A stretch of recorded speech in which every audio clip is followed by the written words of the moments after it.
8 अप्रैल 2024 अमावस्या का एक ऐसा दिन जब सूर्य ग्रहण का छाया पूरी पृथ्वी पर होगा और सूतक काल पूरे दिन रहेगा। इस साल की पहली सोमवती अमावस्या 8 अप्रैल 2024 को है। ये चैत्र महीने की अमावस्या होगी। अमावस्या और सोमवार दोनों ही दिन भगवान शिव पूजा का खास दिन माना जाता है। ऐसे में इस दिन साधक को 2 गुना फल प्राप्त होता है। इस बार चैत्र अमावस्या तिथि 8 अप्रैल 2024 सोमवार को सुबह 3:21 पर शुरू होगी। सोमवती अमावस्या तिथि इसी दिन रात 11:50 तक रहेगी।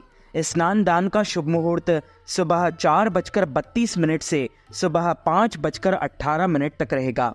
शिव पूजा का समय सुबह 9:13 से 10:48 तक रहेगा। पितरों का तर्पण का समय सुबह 11:58 से दोपहर 12:48 तक रहेगा। मान्यता है कि ग्रहण के दौरान सूर्य राहु से ग्रसित हो जाते हैं और इस वजह से नकारात्मक ऊर्जा बढ़ने लगती है। नासा के वैज्ञानिकों के अनुसार यह ग्रहण भारत में भी दिखाई देने वाला है, लेकिन इसका प्रभाव पूरे देश समेत मेष से मीन राशि तक सभी 12 राशियों पर पड़ेगा। कुछ राशियों के लिए सूर्य ग्रहण शुभ फलदायी रहेगा, तो कुछ राशियों को सावधानी बरतने की आवश्यकता है। मिथुन राशि वालों के लिए सूर्य ग्रहण का प्रभाव मध्यम फलदायी रहने वाला है। इस दौरान धन के लेन देन से लेकर वाहन चलाने तक कई मामलों में आपको सावधानी बरतने की आवश्यकता है। साथ ही मेहनत से कमाई गए धन को सावधानी से खर्च करने की आवश्यकता है, अन्यथा कर्ज लेने की स्थिति बन सकती है।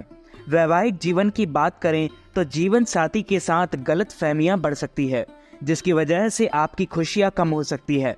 सूर्य ग्रहण के प्रभाव से आपके प्रतिरोधक क्षमता में कमी आ सकती है, जिसकी वजह से आपके जीवन में समस्याएं खड़ी हो सकती है।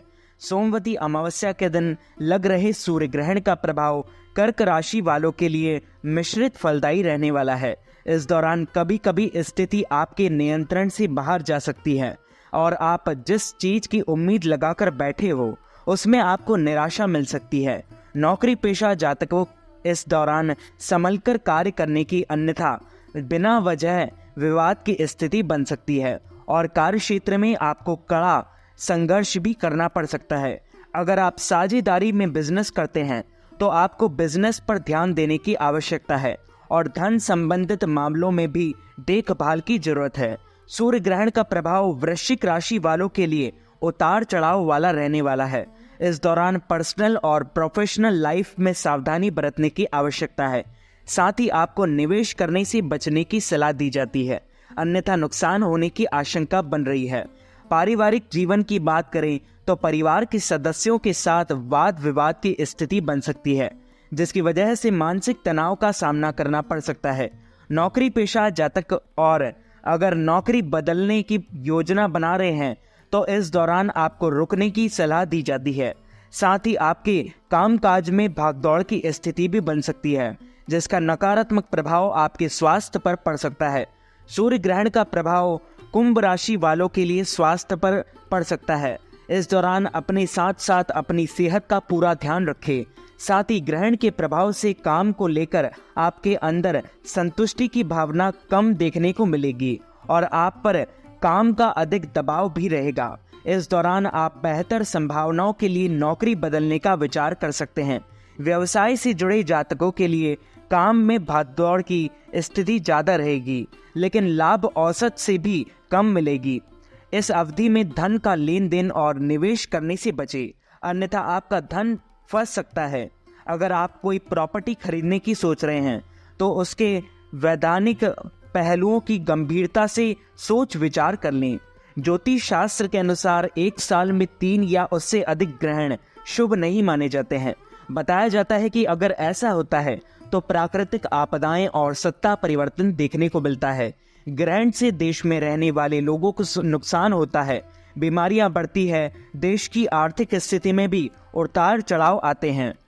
ऋषि मुनियों को ग्रह नक्षत्रों की इस घटना का ज्ञान बहुत पहले से ही है। महर्षि अत्रि ग्रहण के ज्ञान को देने वाले प्रथम आचार्य माने गए हैं। ऋग्वेद के एक मंत्र में यह चमत्कारी वर्णन मिलता है कि हे सूर्य, असुर राहु ने आप पर आक्रमण कर अंधकार से आपको ढक दिया है। उससे मनुष्य आपके रूप को पूर्ण रूप से देख नहीं पाए और हतप्रद हो गए। तब महर्षि अत्रि ने अपने अर्जित ज्ञान की सामर्थ्य से छाया का दूरीकरण कर सूर्य का उद्धार किया। मत्स्य पुराण के अनुसार सूर्य ग्रहण का संबंध राहु केतु और उनके द्वारा अमृत पाने की कथा से है। एक बार स्वरभानु नाम का राक्षस अमृत पीने की लालसा में रूप बदलकर सूर्य और चंद्र के बीच बैठ गया, लेकिन भगवान विष्णु ने उसे पहचान लिया। लेकिन तब तक स्वरभानु अमृत पी चुका था और अमृत उसके गले तक आ गया था।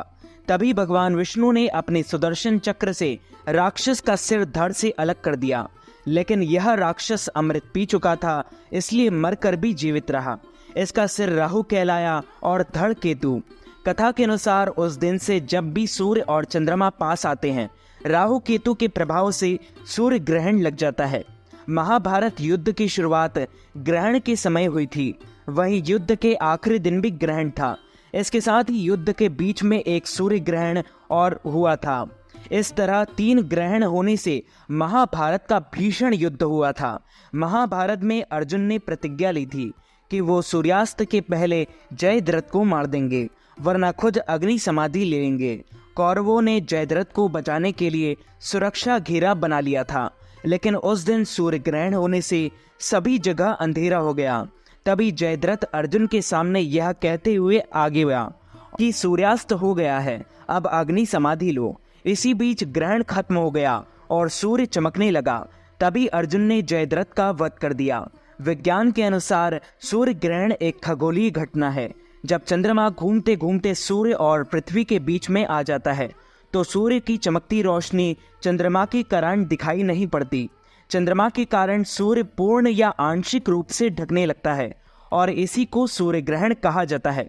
भारत के अलावा ग्रहण को आयरलैंड, इंग्लैंड, स्पेन, पुर्तगाल, Italy, Germany, France, Holland, Belgium, दक्षिण नॉर्वे, स्विट्जरलैंड, उत्तरी व दक्षिणी अमेरिका, जापान, रूस का पूर्वी भाग, पश्चिमी ऑस्ट्रेलिया को छोड़कर शेष ऑस्ट्रेलिया और अधिकांश अफ्रीका में देखा जा सकेगा।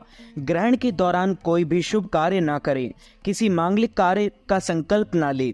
ग्रहण के दौरान कोई भी धार्मिक अनुष्ठान न करें।